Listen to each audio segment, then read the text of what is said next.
चलिया बेटा की अंगनवा ये मैया चलिया बेटा की अंगनवा ये मैया चलिया लाल पिया चौरा से बेदिया सजवनी पुरवनी चौका चननवा ये मैया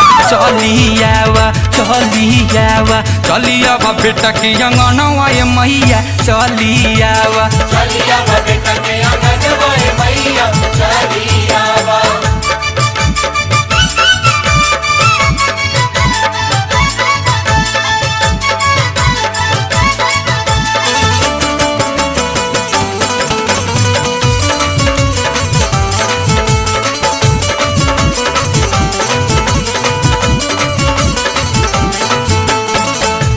माई हो पहला बार नवरात बारत करत बानी हो सेवा में होखे नहीं कमी मने मन डरत बानी हो।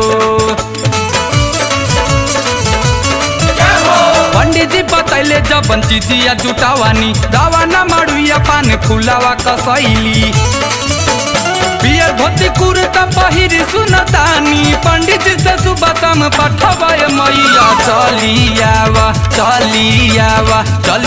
बेटा की अंगनवा ये मैया चलिया बेटा के अंगनवा ये मैया चलिया।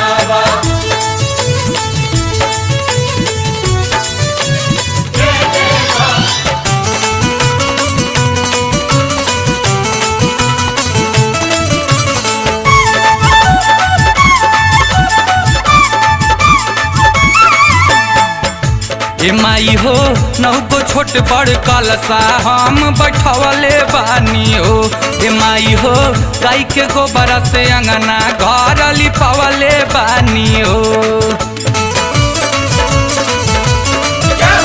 हरियर जौआ जमौले बानी माई कलसा के ऊपर सजौले बानी माई घर असर लगौले हम बानी रहिया देखत बनया नवाए मैया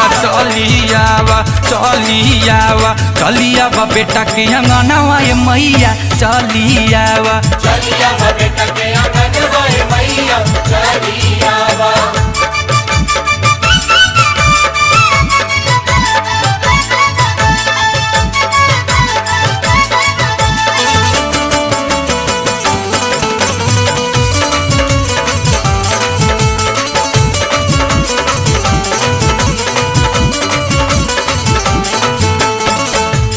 माई हो भूल चूक भगत के सब माफ करिहा हो कि गुंजन गोविंद करे गोहरिया हरदम साथ रहिहा हो।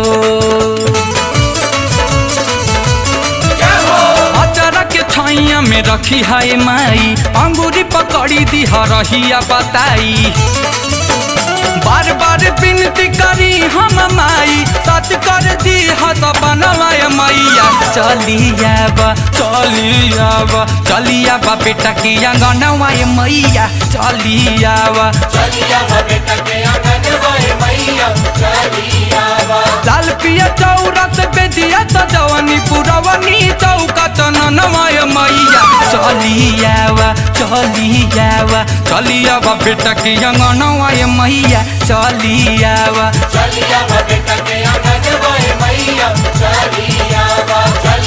बेटा के अंगनवा